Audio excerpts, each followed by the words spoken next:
episode of the Puppet Podcast. Everyone, things happening. The Puppet Podcast is growing. We reach more and more territory. And if you are here, please feel free to write in the chat from where you are watching the podcast, because we connect with the other part of the world right now. So I'm always happy to read some description. I'm there, I'm watching you, I've watched the show.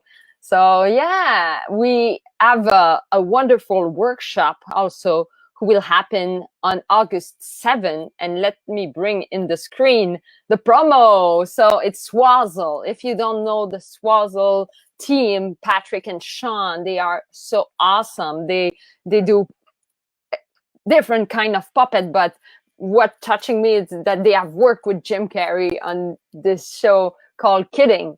And yeah, they will talk about like mouth palettes, how to do a quality puppet mouth palettes. It will be really interesting. So it's in August, and it's in the evening at 7 on the 7th. So it's easy to remember. But yeah, those are for our Patreon members.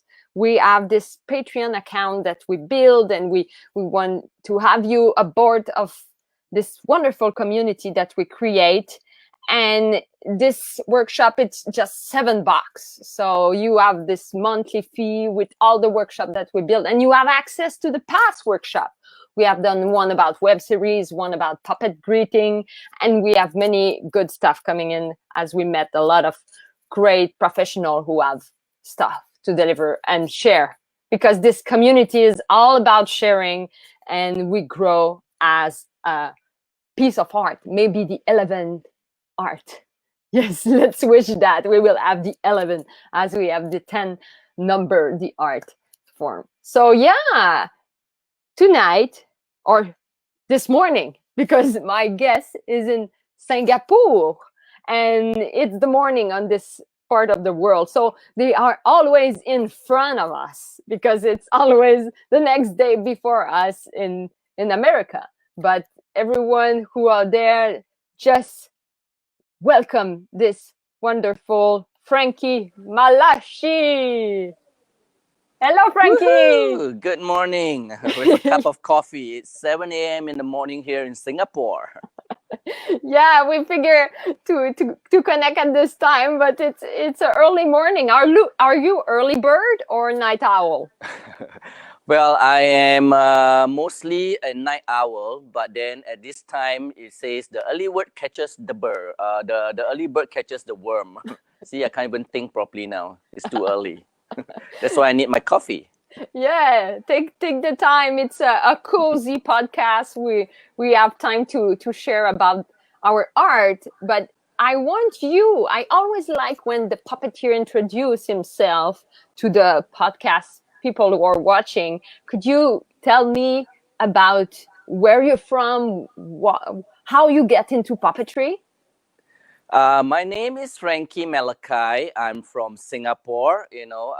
We started doing puppets probably in the 1990s. And then we kind of like started with a small little group of people. And we still have a small little group of people. But then we grew the company and we built puppets. We built mascots, for events like the Youth Olympics in Singapore, the SEA Games.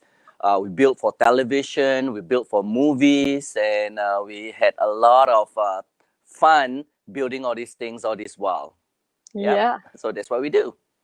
That's amazing. And you have a wonderful background right there with a lot of funny people. Yeah, you should do a little tour of my place here later on. So we wanted to start a little museum and a little puppet institute. We're trying to get a theater, but the space is too small. Yeah, but it's cool to see all your work. So you have like string puppet, you have like multiple kind of puppets. Yes, we do a lot of different types of puppets, because puppetry is such a wide spectrum of different styles. And we have done costume characters, we have done big giant walk around characters, we've done little ones, And we've of course done experimenting with animatronics as well.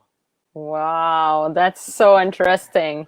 So let's go for the question. It's always the same question, but it gives a lot of stuff to discuss about. Mm-hmm. You're ready? Of course, I'm ready. I'm born Yeah, ready. that's great. So the first one is, why do you cherish the art of puppetry? Why do I cherish the art of puppetry? Yeah. Because puppetry is such a fun thing to do. I don't know how people can miss out on that. I've always wanted to be an actor, a singer, a dancer, but of course, I'm not that talented. So puppetry does it for me. And making puppets, making them, putting your hands, getting all dirty, is something that I enjoy doing. The process of having an idea and then building it and then seeing it from page to stage, it's such a wonderful journey. And why I cherish it so much, because it brings joy to people. And you gotta hear this story. One day we were engaged to perform for a school, a group of school children. And these are not young children. This is about like maybe uh, 12 to 16 years old. Uh-huh. And we're doing our regular performance, right? So, it's very interactive. It's fun for the kids.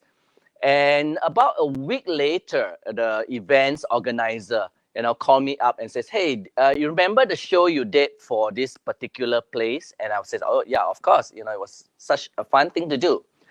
And he kind of like, well, the one of the students who saw the show was actually suicidal, you know, and he was feeling down. He was like deciding to take his life afterwards.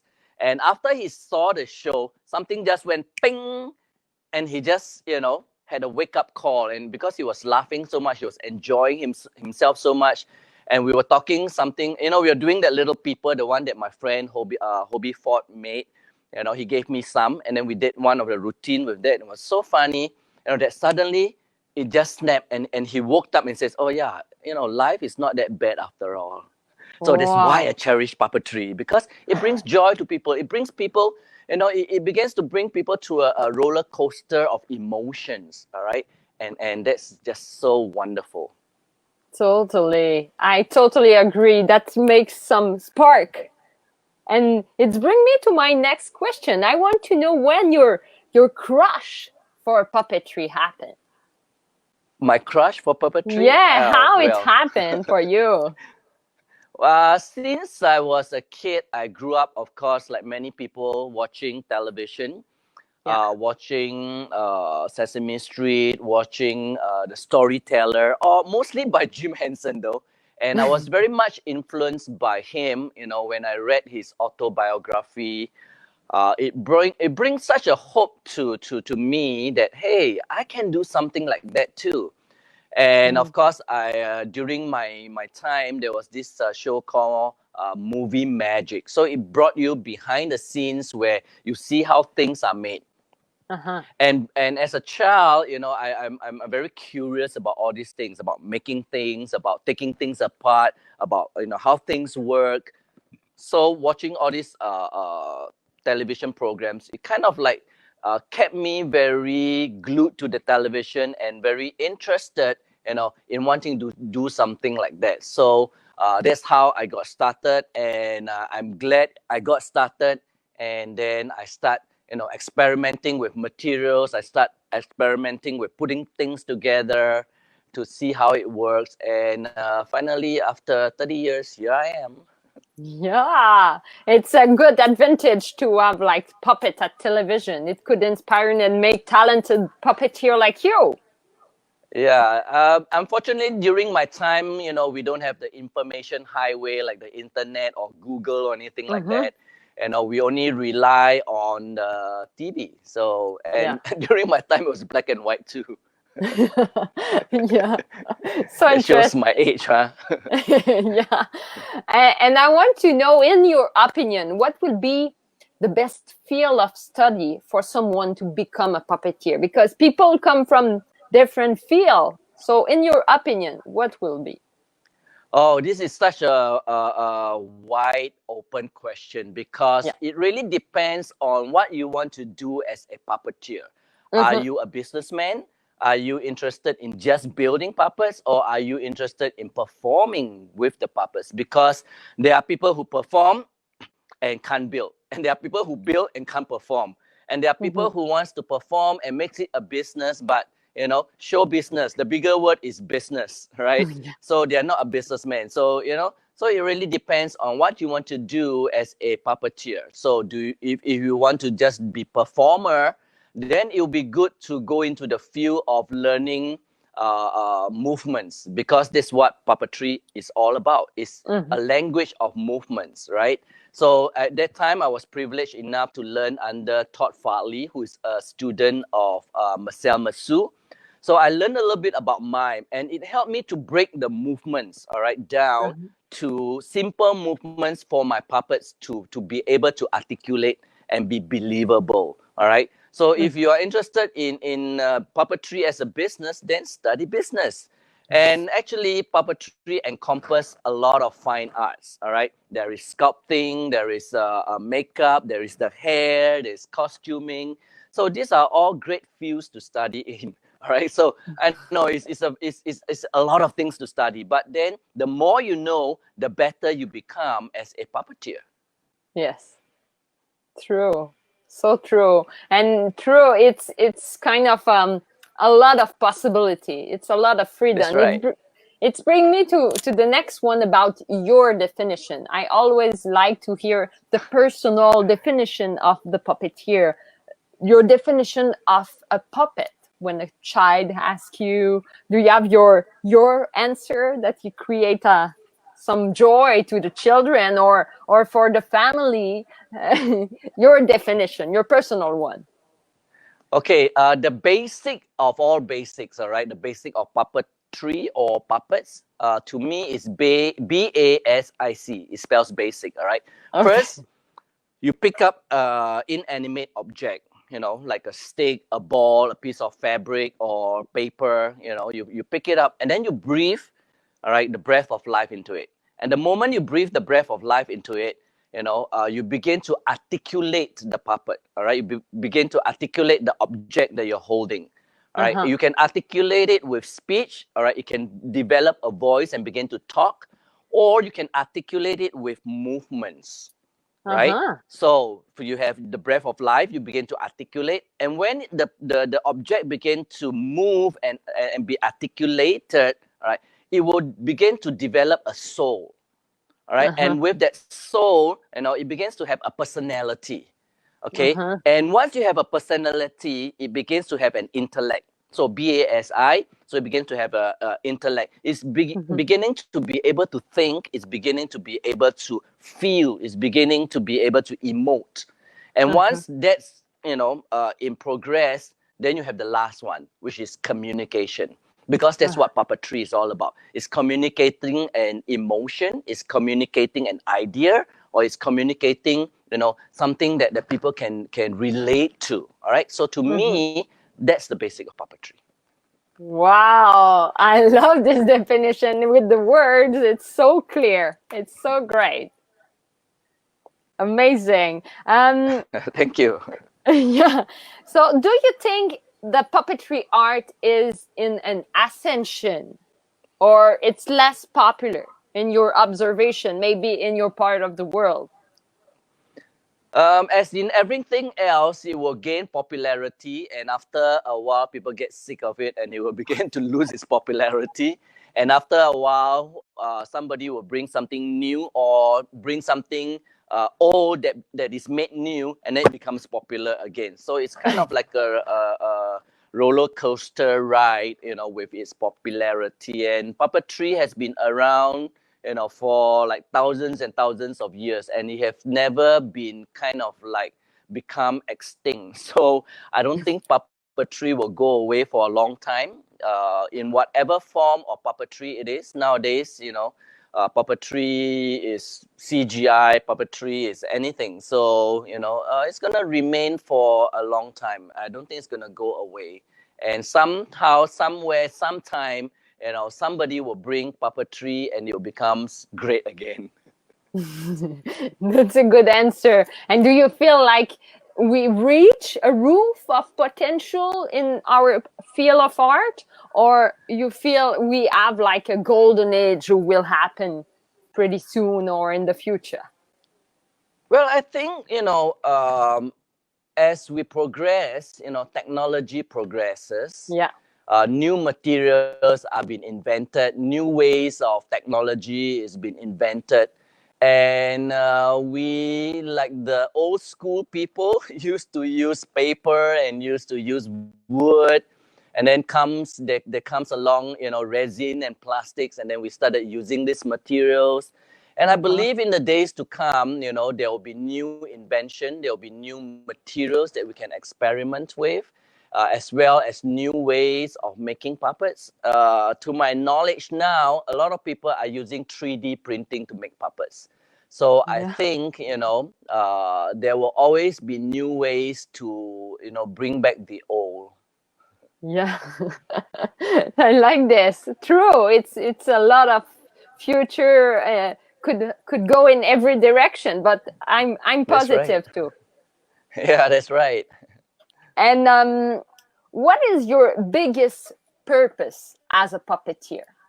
Like something What for is the mine? future? Yeah, your biggest purpose.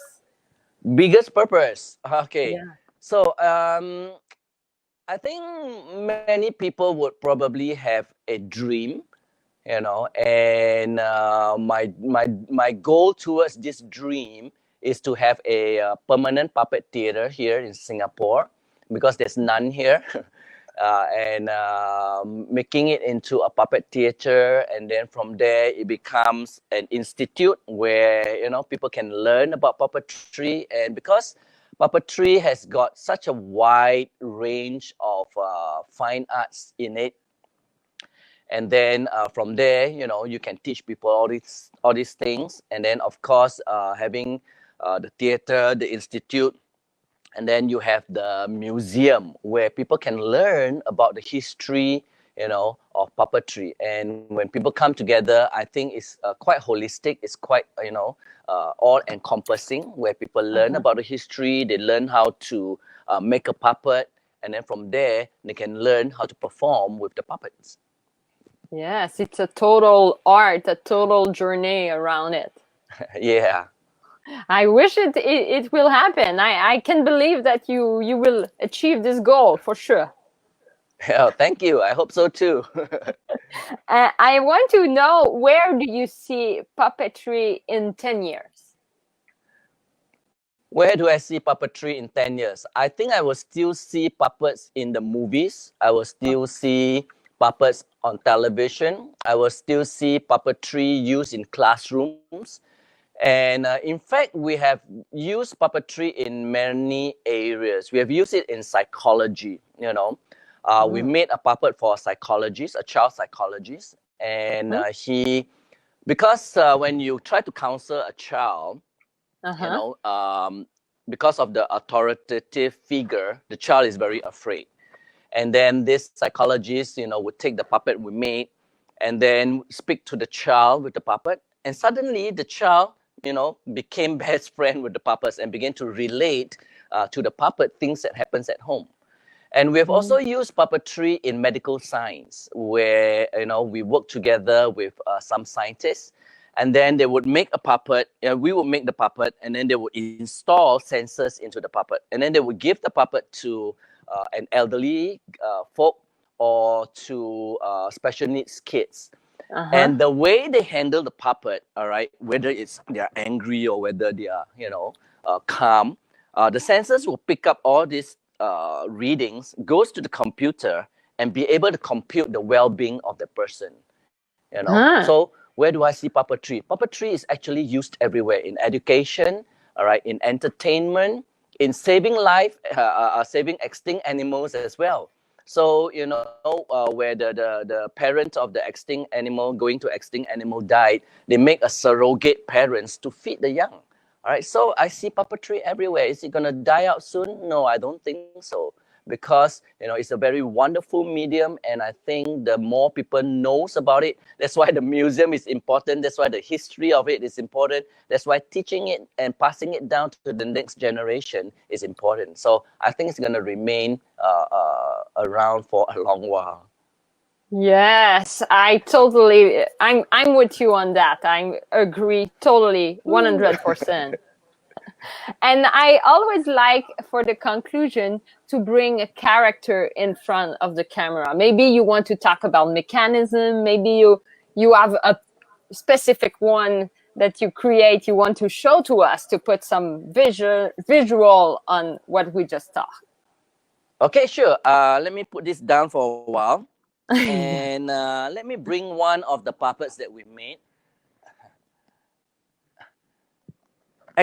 Yeah, can you see? Yeah. So actually, I made this for one of my colleague, and this is a little doll that I got, and then I kind of re-engineer it. So with this, of course, she's able to raise and move her hands, and this is very much inspired by my mentor Philip Huber. So I went to his master class, and then kind of made this. So this is basically a marionette, and only has 1, 2, 3, 4, 5, 6, 7 strings. All right. So with this, she's able to articulate. Again, when you breathe life into it, it's able to articulate. All right. And then she's able to bend backwards. Wow, I want the full screen. Yeah, so very Cirque du Soleil inspired. Well, you were from Cirque du Soleil, right? Yes. Okay, so she does, of course she does this with music and everything. Oh, she do equilibrium. Yeah. Wow. Okay, so she does a little lift. And do a little Russian split. Oh. And she's able to do a little Caesar split. Wow. So realistic. And one of the least amount of string, even fly up, you see. So the least number of strings, but yet one of the more technical ones to manipulate. So she's able to lift her hands on one hand.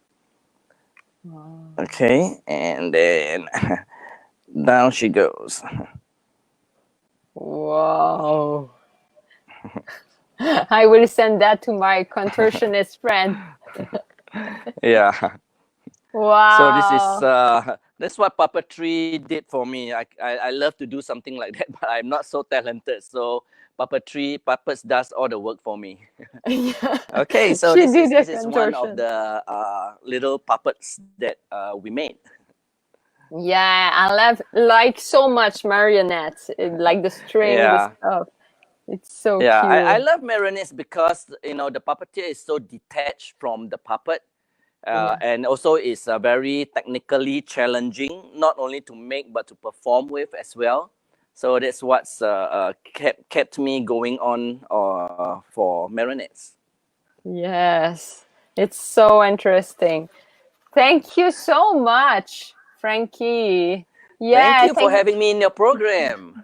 Yes, it's a pleasure to have someone with like a lot of talent. It's so much versatility that you just show us. Thank you. And if people are curious about you, about your work, where they can find some information? Well, you can find me on Facebook. It's under Fozzie Bear. And that's where I would post a lot of my work in progress. Or you can go to www.mascotsandpuppets.com. All right, all in plural. So again, www.mascotsandpuppets.com. So in there, you'll see a lot of my previous work and some of the things that we have done. Amazing. Thank you so much. So stay there. I will get back to you after the interview. I would just conclude with the people. Thank you so Sure. much, Frankie. Thank you, Caroline. You're welcome. Yes, everyone, that was wonderful. We crossed the world in few minutes with this live Facebook podcast.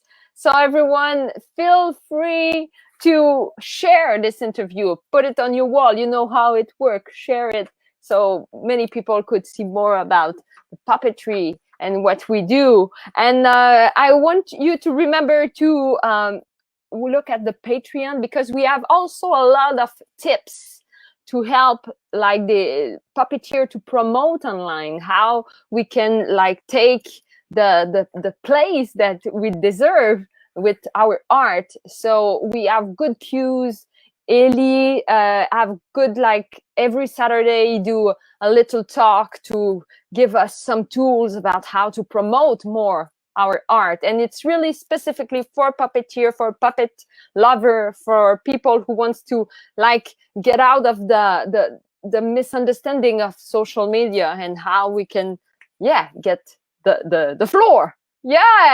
So and everyone, the workshop is coming. I put it in the screen again. The Swazzle team who will do the workshop on August 7th. So this is another thing on Patreon. So have a look on that too. And everyone, I will wish you the best. We have other great interview next week. We have one tomorrow with Wale Santana. So yes, from Brazil. So we will cross another area, another continent. So everyone, have a wonderful evening, a wonderful morning if you are in Singapore area, and see you soon for another episode of the Puppet Podcast. Learn how to get your first 1,000 YouTube subscribers. Join our Patreon page now. Link in the description.